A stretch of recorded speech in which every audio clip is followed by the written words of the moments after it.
Subscribe channel Truth.id dan aktifkan lonceng notifikasi untuk mendapatkan informasi seputar live streaming dan video khotbah terbaru. Posisi tombol subscribe berada di kanan atas channel kami dan jangan lupa nyalakan loncengnya.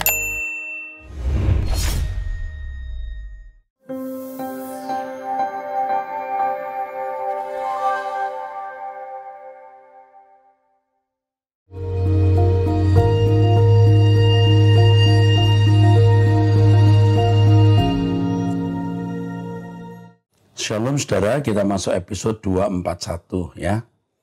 Dari 0821, 1247 dan seterusnya.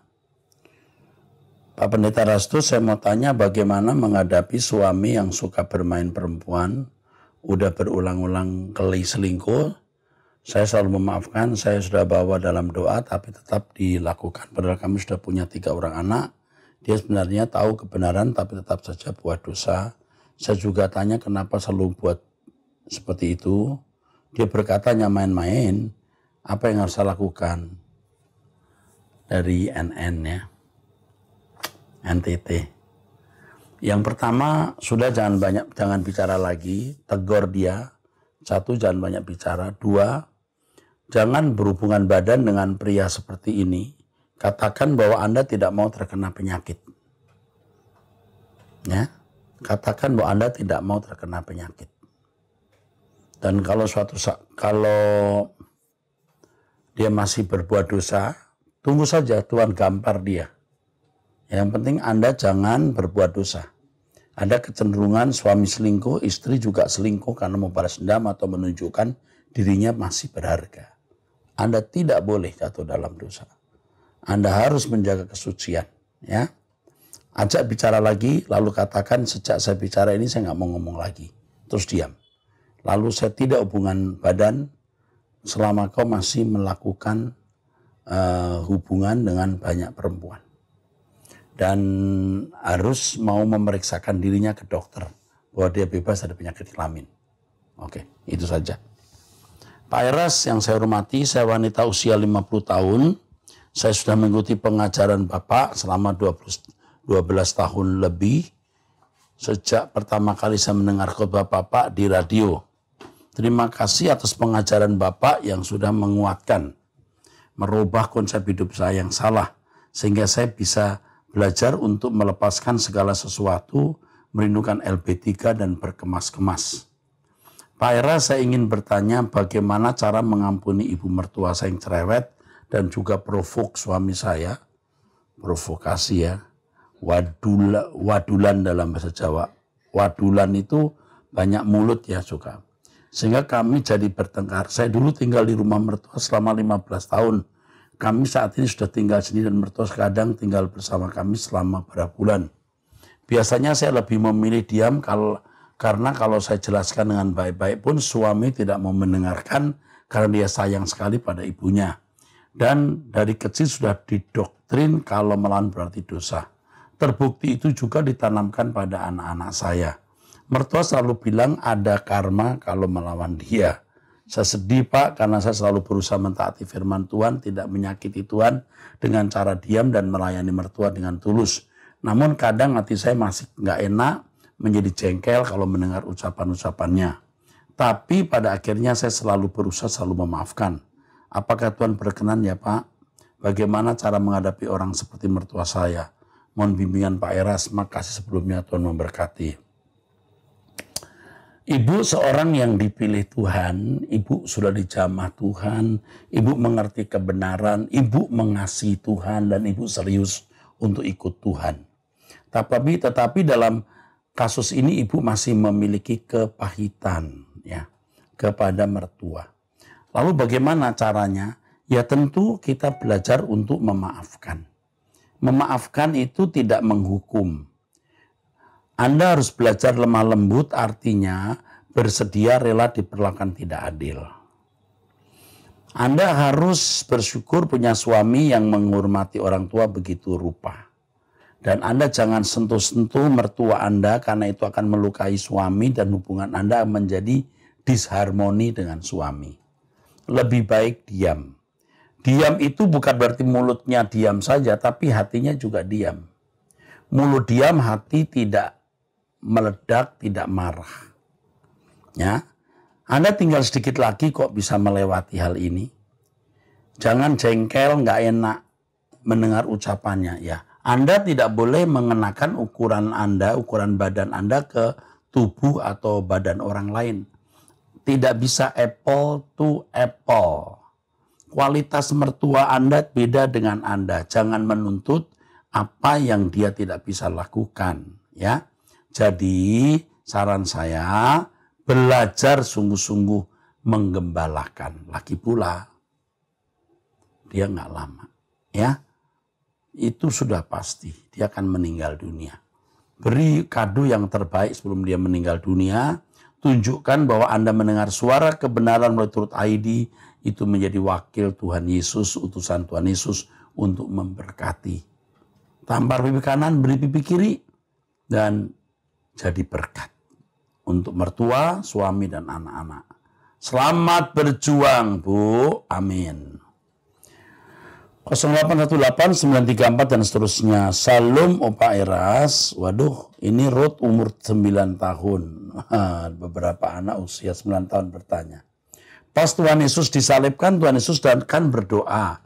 Tapi Tuhan berdoa sama siapa? Mohon dijelaskan karena aku bingung. Oh ya, dia berdoa kepada Bapaknya. Bapaknya itu Allah yang bernama Yahweh, Allah semesta alam yang menciptakan langit dan bumi. Yesus adalah anaknya yang diutus ke bumi untuk menebus dosa kita. Gampang kan?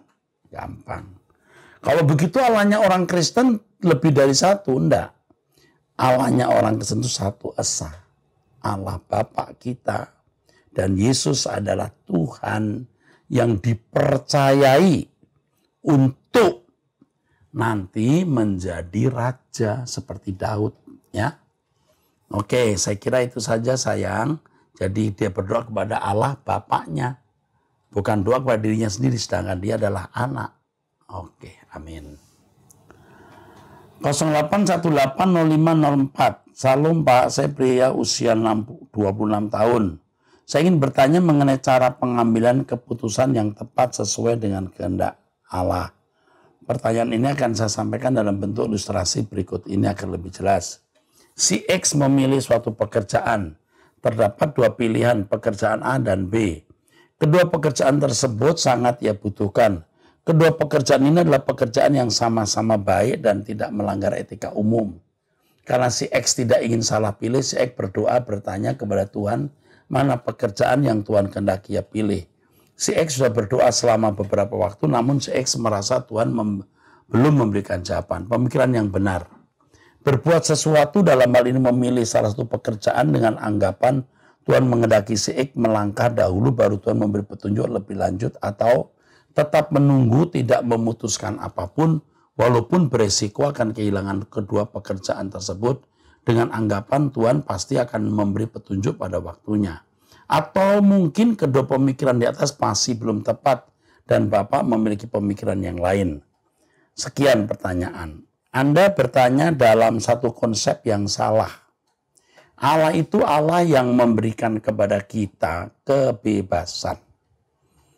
Jadi ini tidak boleh diganti dengan seakan-akan Allah mau mengendalikan, mengontrol manusia dalam kedaulatannya yang tidak terbatas. Manusia tidak memiliki kebebasan jika demikian. Manusia bisa memilih. Manusia bisa bertanya kepada Tuhan. Tetapi keputusan akhir di tangan manusia itu. Bagaimana dengan fakta seperti ini, realitas seperti ini? Allah belum menjawab. Satu pernyataan yang sering saya kemukakan, kalau Allah tidak menjawab, seakan-akan dia diam, ia memandang kamu sudah bisa mengambil keputusan. Jadi sudah berdoa, sudah amin. Kok nggak dapat, kamu yang harus mengambil keputusan. Kalau salah bagaimana? Saudara, tidak ada yang mutlak dalam hidup ini. Kesalahan pun juga bisa mendatangkan kebaikan. Lagi pula kita hidup kan hanya 70 tahun di bumi. Seberapa parahnya sih kesalahan yang bisa kita lakukan soal ini ya dalam konteks kerja. Jadi kalau Tuhan belum menjawab atau tidak menjawab, padahal harus sudah menjawab, berarti Tuhan memandang kita sudah bisa mengambil keputusan sendiri dari pengetahuan kecerdasan yang Allah telah ajarkan. Kecuali orang itu memang tidak pernah belajar dari Tuhan. Bayangkan orang tidak pernah bergaul dengan Tuhan, tidak pernah belajar dari Tuhan, lalu tanya, Tuhan pekerjaan mana yang benar, A atau B? Allah tidak akan menjawab. Karena dia sudah melalui perjalanan panjang yang memang tidak menghormati Tuhan. Saya katakan belum tentu memang ya, Allah tidak menjawab. Tapi pada umumnya Allah tidak menjawab. Jadi itu jawaban saya. Lalu yang terakhir adalah kita tidak bisa berandai-andai. Saya sudah sering di kelas menjawab pertanyaan mahasiswa yang menunjukkan sebuah kasus. Itu namanya berandai-andai. Akan sulit dijawab. Sebab kasus seperti ini harus akurat. 2 pekerjaan, 1 pedagang, 1 politisi, jelas. 2 pekerjaan, 1 kerja di swasta, 1 di pegawai negeri, jelas. Jadi kalau begini saya juga tidak bisa sebenarnya menjawab sembarangan. Oke, pekerjaan 2 pekerjaan yang sama. Ada di swasta. Tapi 1 bekerja di bidang IT, 1 di bidang transportasi. Harus jelas. Lalu dikaitkan dengan bagaimana anak yang umur berapa. Kalau Anda punya anak masih kecil butuh perhatian, jangan kerja soal hal ini yang dimana Anda harus keluar kota. Anda harus pilih di mana bisa sama-sama. Anda di rumah ada orang tua harus dijaga. Harus pilih pekerjaan yang mana. Keterkaitan dengan banyak aspek itu luas. Jadi tidak bisa hanya memberikan contoh seperti ini. Pilih A atau B. Waduh. Keterkaitannya banyak, saudaraku. Ya, misalnya istri juga bekerja. Kalau mengambil pekerjaan ini apa efeknya? Dampaknya untuk istri yang memiliki profesi yang sama misalnya. Kalau ambil pekerjaan ini, si yang B, harus keluar kota. Sedang di rumah anak masih kecil atau ada orang tua yang harus dijaga. Lalu yang memilih sudah menikah atau belum? Punya anak berapa? Lingkungannya di mana? Jadi nggak bisa dijawab begitu. Kehendak Tuhan yang mana? Nggak bisa. Maka Tuhan memberi kita itu kebijaksanaan, kecerdasan. Dari pertimbangan-pertimbangan itu, Anda harus memilih sendiri. Sebab kalau Anda berpikir bahwa Allah bisa menunjukkan tanpa melibatkan Anda punya kebebasan dan kecerdasan, itu Allah yang tidak mendewasakan. Oke, cukup ya. Jadi ilustrasi ini bagus, tetapi tidak akan bisa menjawab, tidak akan bisa terjawab karena kasus hidup itu kompleks. Kompleksitasnya itu harus jelas. 0853 7528 dan seterusnya. Salam Pak Era, saya laki usia 55 tahun berkeluarga di Pekanbaru. Apakah arti lemah lembut dalam Matius pasal 5 ayat 5? Nanti akan saya jelaskan di dalam pendalaman Alkitab pada hari Minggu sore, Sunday Bible Teaching, ya. Tapi kalau saya boleh tambahkan, beritahukan sekarang, lemah lembut di sini dalam bahasa aslinya praus. Artinya orang yang rela diperlakukan tidak adil, orang yang menerima orang lain sebagaimana adanya, orang yang tidak memberontak pada waktu dibentuk atau diproses Tuhan, orang yang mudah mengampuni dan melupakan salah orang. Amin. Memiliki bumi di sini pasti langit baru, bumi baru, ya, bukan di bumi ini. Matius 11:28, Pikulah kuk yang kupasang belajar padaku, karena aku lemah lembut dan rendah hati, dan jiwamu akan mendapat ketenangan. Maka dalam hal apakah Tuhan sudah dapat dikatakan memiliki bumi karena kelemah lembutannya? Saya sudah katakan bumi tadi langit baru, bumi baru. Bumi itu artinya kehidupan. Tidak mungkin itu bumi di sini. Karena kalau kita membaca Matius pasal 5, 6, dan 7, itu konteksnya selalu surga. Kumpulkan harta di surga, bukan di bumi. Jadi tidak mungkin bumi ini adalah bumi di sekarang. Karena dalam khotbah di bukit selalu diarahkan langit baru, bumi baru. Kumpulkan harta di surga, bukan di bumi. Oke? Jelas.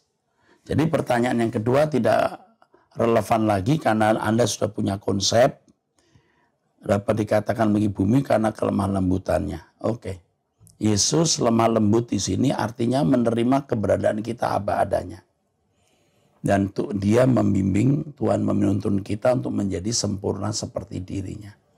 Pikul kukuk di sini sugon dalam bahasa aslinya, artinya beban yang menjinakkan binatang, menjinakkan sapi supaya bisa didaya gunakan. Ya, kuk. Oke, jelas. Plus 447306 18 dan seterusnya. Question. Pendeta di gereja saya selalu menggunakan ilustrasi dari buku Narnia ditulis oleh C.S. Lewis dengan alasan karena sebagian besar umat sudah membaca buku tersebut. Bagaimana menurut Bapak? Cerita Narnia itu lebih banyak bersifat fiksi. Walaupun bisa mengandung kebenaran rohani atau dijadikan ilustrasi yang menggiring pemikiran Kristen kepada hal rohani.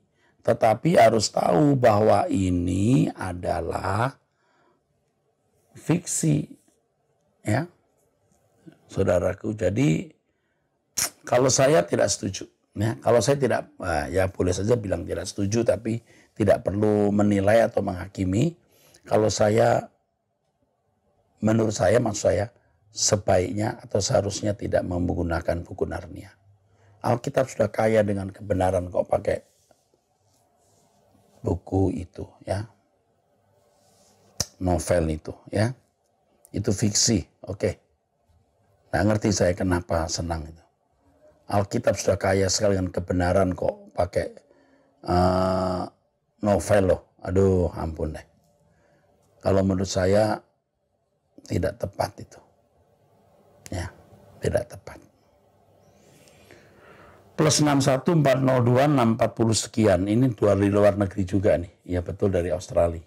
Pak Erastus, terima kasih mau menyempatkan waktu untuk Zoom bersama kami malah. Ya, lewat doa, lewat pertemuan ya kami. Saya mau bertanya Pak, dalam kita melakukan sesuatu atau berkeinginan dalam sesuatu hal, bagaimana caranya Pak kita tahu bahwa segala keinginan dan yang kita buat itu tidak melukai hati Bapak? Atau dalam firman Tuhan berkata, baik kau makan atau minum, lakukan semua untuk kemuliaan Allah. Apa Pak ukurannya bahwa semua yang kita perbuat itu selalu sesuai dengan pikiran dan perasaan Kristus? Karena saya tidak mau menyakiti hati Bapak di surga. Ini lewat sebuah proses ya, kepekaan itu perlu waktu. Yang penting di sini, Eli Aritonang dari Australia, Anda terus belajar firman, ikut-ikut bahasa di Turut ID, memiliki jam doa bersama, ya ikuti doa pagi kami jam 5 pagi waktu Indonesia Barat. Nanti lambat laun kita akan bisa mengerti bahwa hal ini menyenangkan Tuhan, hal ini tidak menyenangkan Tuhan. Ini menyakiti hati Allah, ini tidak. Akan dengan sendirinya kita peka. Kita akan memiliki kepekaan itu dengan sendirinya. Jadi belajar terus. Yang penting kita punya komitmen untuk tidak melukai hati Tuhan. Komitmen itu sudah merupakan pintu yang dibuka di mana Tuhan akan memberikan kepekaan. Jangan takut. Anda pasti akan bisa mengerti apa yang menyukakan hati Tuhan dan yang tidak. Pasti Anda akan tahu, akan mengerti. 08953338 dan seterusnya. Salam Pak Eras, saya mau bertanya. Saya Alvin. Mengenai pengangkatan gereja sempurna dalam kitab Wahyu 12, 1-6. Doktrin tersebut tidak bisa diubah sampai sekarang. Kalau ada yang mengajarkan doktrin yang lain dianggap sesat sampai sekarang. Terus diajarkan doktrin tersebut di sekolah Alkitab maupun dalam gereja. Oh ya. Kita itu tidak boleh melandaskan pemikiran kita pada asumsi. Teologi, doktrin itu asumsi. Kita minta hikmat Tuhan untuk mengerti kitab suci yang penulisnya masih ada, yaitu Roh Kudus. Jadi mengenai pengangkatan ini tidak saya jawab secara langsung karena saya lagi nunggu waktu untuk menjelaskan hal rapture atau pengangkatan, harpazo meta. Nanti akan saya jelaskan, Tapi sekarang saya belum menjelaskan secara detail, saya hanya memberitahu jangan terikat doktrin atau pengajaran manusia. Tuhan akan membuat penyingkapan-penyingkapan yang lebih akurat mengenai kebenarannya. Ikuti terus Truth ID, Anda akan menemukan kecerdasan. Ya, oke. 0818531 dan seterusnya. Salam Pak, saya ibu usia 53 tahun. Saya selalu mengikuti khotbah Bapak sejak tahun 2000. Banyak pertanyaan-pertanyaan rohani yang sudah terjawab melalui khotbah yang Bapak sampaikan. Terima kasih Pak. Bapak jadi berkat buat saya. Kali ini saya mohon saran supaya saya punya ibu usia 87 tahun yang belum banyak mengenal kebenaran firman. Sekarang ini saya sedang mempersiapkan ibu bila mana pulang ke rumah surga. Karena sudah tidak bisa berkomunikasi dengan baik, karena sudah tidak bisa mendengar. Maka saya membuatkan tulisan ayat-ayat Alkitab dalam bentuk kotak-kotak dari karton supaya bisa dibaca tiap hari. Saya berdoa di samping ibu tiap hari, ibu juga berdoa sesuai dengan pemahamannya dalam berdoa. Pak, saya ingin tanyakan apalagi yang saya perlu lakukan selain yang tersebut di atas. Yang pertama, Anda mencintai Tuhan, mengasihi ibu. Ibu yang Anda cintai sedemikian rupa ini agak sulit. Bahkan sulit dan bisa dikatakan tidak mungkin masuk neraka. Percaya, Anda mengasihi Tuhan, Anda sungguh-sungguh, ibu Anda pun juga orang percaya. Anda membuat ayat-ayat Alkitab, dia tidak marah, tidak menolak. Ia seorang yang layak masuk surga, walaupun mungkin hanya anggota masyarakat. Oleh sebab itu yang Anda lakukan tiap hari bukan hanya ayat, tapi kebenaran-kebenaran atau quote-quote yang banyak kami berikan. Ada quote-quote yang saya miliki, ya sudah menjadi buku, seperti kata-kata mutiara maksudnya.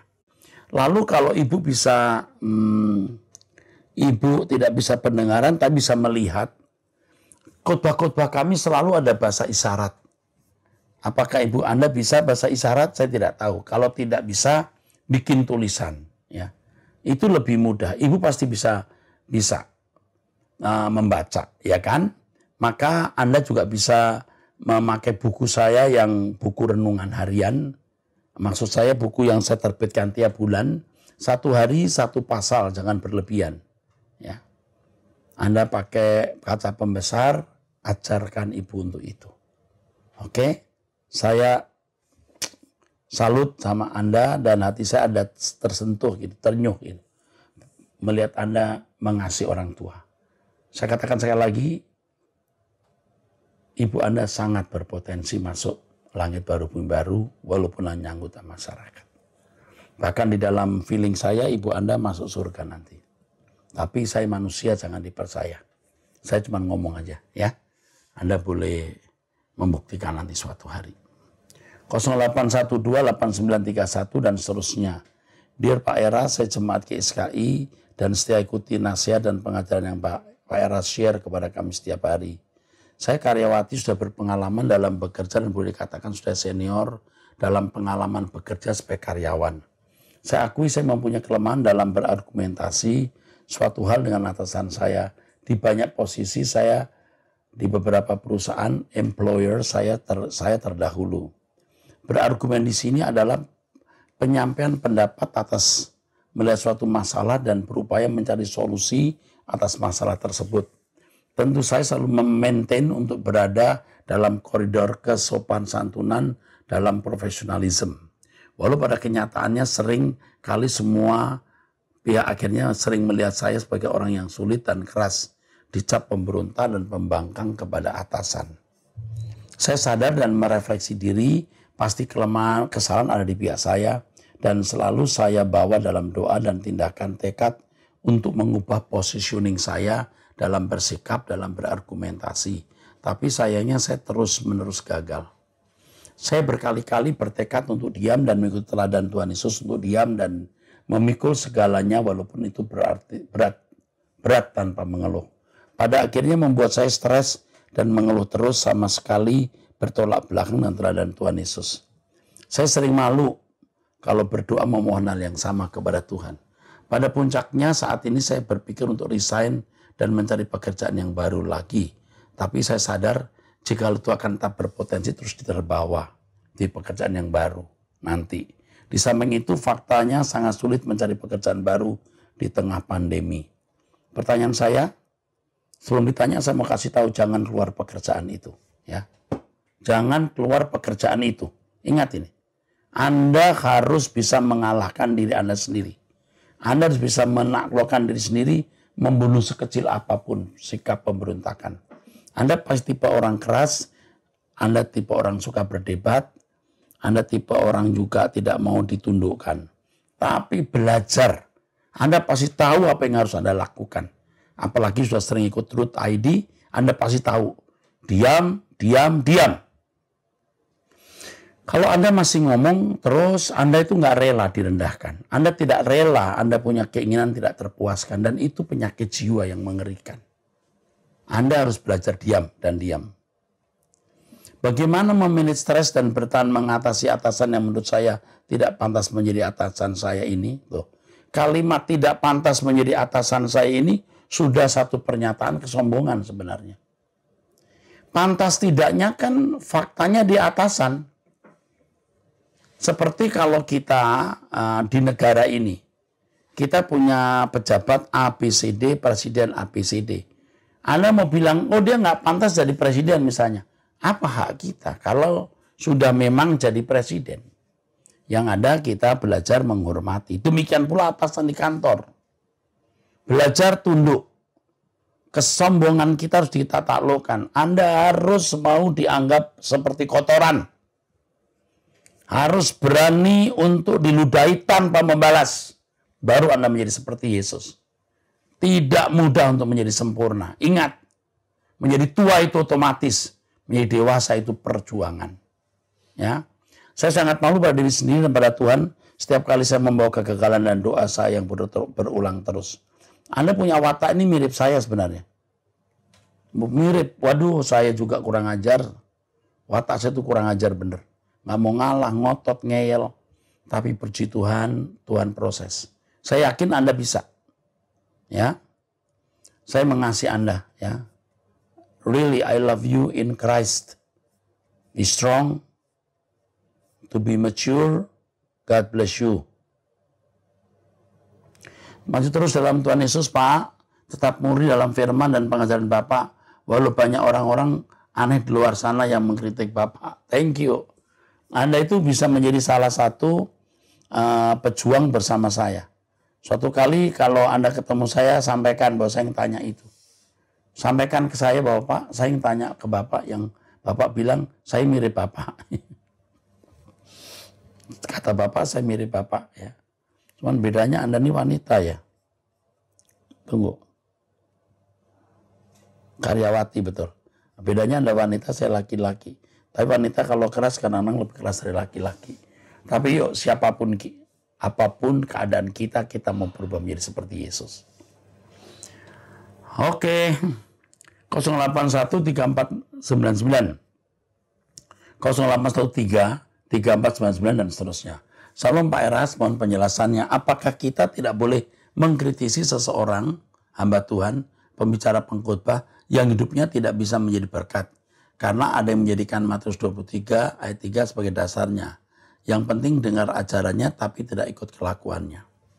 Padahal kita kan tidak hanya perlu pengajaran yang benar tapi juga keteladanan hidup. Yesus ketika berkata ikuti ajarannya, jangan ikut kelakuannya. Itu konteksnya orang-orang Yahudi, bro, bukan konteks Kristen. Kalau Kristen wajib, yang kamu khotbahkan harus kamu lakukan. Kalau ini orang Yahudi dan konteksnya waktu itu kan belum ada kekristenan. Orang-orang hanya belajar hukum. Dengar saja hukumnya kan juga di kitab Musa sudah ada, dengar saja. Tapi jangan ikut kelakuannya karena dia tidak melakukan apa yang diajarkan. Tapi kekristenan tidak bisa. Kita tidak bisa mendengar orang yang mengajar di mana ia tidak melakukan apa yang diajar. Paulus berkata, ikuti aku, ikut jadi pengikutku seperti aku ikut Yesus, sama dengan ikuti teladanku sama seperti aku ikut teladan Kristus. Nggak bisa Anda menyamakan ayat ini untuk kehidupan orang Kristen. Nah, masalahnya sekarang pendeta Anda tidak melakukan, atau pendeta itu atau hamba Tuhan itu tidak melakukan apa yang dia ucapkan. Yang pertama, apakah benar begitu? Itu coba diteliti dulu. Apa kata orang atau Anda lihat sendiri? Kalau lihat sendiri, apakah Anda cukup jeli teliti bahwa benar hamba Tuhan itu tidak melakukan apa yang dia ucapkan? Karena dalam pengalaman hidup kita seringkali dianiaya orang dengan perkataan-perkataan seakan-akan kita itu melakukan hal-hal yang tidak sesuai dengan apa yang kita ucapkan. Nah, kita juga kadang-kadang bingung. Ini orang menilai kita dari mana gitu. Jadi jangan dengar kata orang, lalu kalaupun Anda lihat sendiri, coba lihat dengan teliti. Yang kedua, kalau itu memang bagian hidupmu, kau dipanggil untuk menegur dia, harus ditegur. Anda nggak boleh diam. Tapi kalau bukan bagian Anda harus diam. Semua harus menunggu komando Tuhan. Tapi ingat, yang perlu kita dengar dari pertanyaan yang Anda sampaikan, dan terima kasih untuk pertanyaan yang baik ini. Dalam kekristenan tidak bisa berlaku, dengar khotbahnya jangan ikuti kelakuannya. Tidak cukup. Dengar khotbahnya, lihatlah kelakuannya. Jika kelakuannya tidak sesuai khotbahnya, jangan didengar. Sampai jumpa, Tuhan memberkati.